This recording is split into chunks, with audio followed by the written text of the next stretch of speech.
e nying ruoth Yesu. Ai we wakila ne Silas Ochieng bende to ko piny makawan Silas in korka kori in bende kaka jatend kanisa bapacho kae weche gi matimore e piny Kenya nyaka sani piny Kenya ochomo kanye to in bende korka kori bende iwinjo kanyo ka bishobe mago maga jokopere gin giwacho ni weche gi mang'anyo gisiro kaluore ni duond rawere ema osebedo kamiyo koro osebedo kareyo telo mapacho kae in bende siro weche go mang'anyo.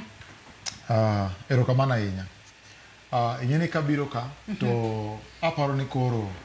wach ng'anyo ni achung' kae kago Nyasaye erokamano nikech jatich Nyasaye omiya paro maber ahinya ma paroga ni gik mang'eny osetimre e piny ka to nitie wach miwacho gi dho ngere ni jotelo ma piny gin reflection ma jopiny iwinjo koro jok manitelo ka gin reflection marwa kaka jopiny koro ka wajna ti koro jogi gin corrupt jogi gitima kama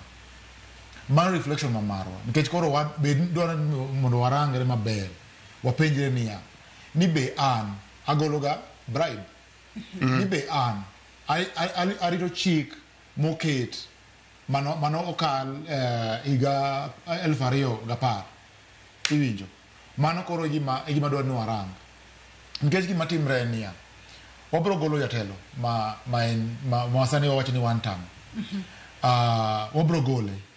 warwak ng'at moro kendo kata obed mana Gachagua kata obed mana ng'at moro mabro wako kacha iwinjo shida gi okni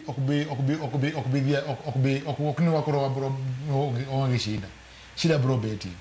koro gima nyalo wacho en ni kaka jopiny we mondo wabed piny warangre uru kaka jopiny nikech loso piny en tich matek to kawo pesa mang'eny sana lakini ketho piny en dakika achiel. Atoka ng'adi Martin Silas wacho kanyo ni wan kaka jopiny wacho ni jopiny wanyalo wacho ni en reflection mano mar jotelo ma wantiere godo kata kamano bende kanisa osebedo e ng'ala manyime mano mar kwedo maricho osebedo katimore pacho kayo bed weche go mag telo marach weche go mag mibadhe makine mathoth wasebedo kwaneno ka emano miyo kata rawere ochako wuok oko ka koro gikwedo telo marach ka achiel koda medruok e nengo mar ngima ka achiel kod weche go mag mibadhe moneno ka sani koro rowere ywak ni otimo newa e pacho kae bende kanisa osewuok oko mar golo duonde makare makwedo weche makamagi. Erokamano ahinya Joyce kuom penjo mi penjo no kanisa osebedo ka wuoyo kinde ka kinde kirango ng'anyo mokalo go kanisa osebedo ka wuoyo kinde ka kinde ing'eni seche moko jo media dwani kanisa odhi e press ogol press mondo owach ni kanisa owuoyo ogo picha ogo picha wawach ni kanisa owuoyo iwinjo to kinde mang'eny ang'e jotend kanisa ma osendiko barua ni jatelo maduong' ne gindiko ni Moi ne gindiko ni Kibaki ndalo ma Kibaki ne gindiko ni Uhuru ndalo ma Uhuru sani gisendiko ni gindiko ne ing'eni ja siasa okobiko dhi jogi ondiko na barua machal kama to simo ko luongo gi to gidhi kae to gikwedo wechego adieri tiji ja siasa okbi dhi ni koro owacho ni jogi obiro to wuoyo weche machal kama bugi kweda gi machal kama en obro dhi kacha to go picha e mbele state house kacha gi joka to ni kanisa en nini maber ahinya to warewre kanisa karachiel e tayo Kenya mano koro yini isewito kanisa kumoro marach ni koro kanisa supporti iwinjo koro gima timre en niya kanisa osebedo ka wuoyo osebedo ka kwedo gik maricho matimre e piny ka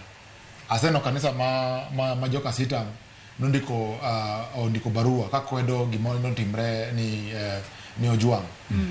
aseno ka kanisa ma riwruok ma kanisa ma EAK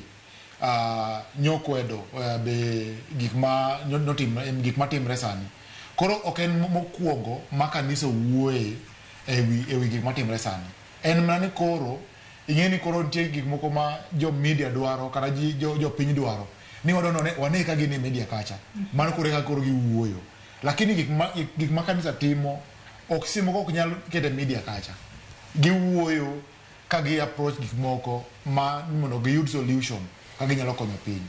Erokamano. Reverend Ayub, kaduke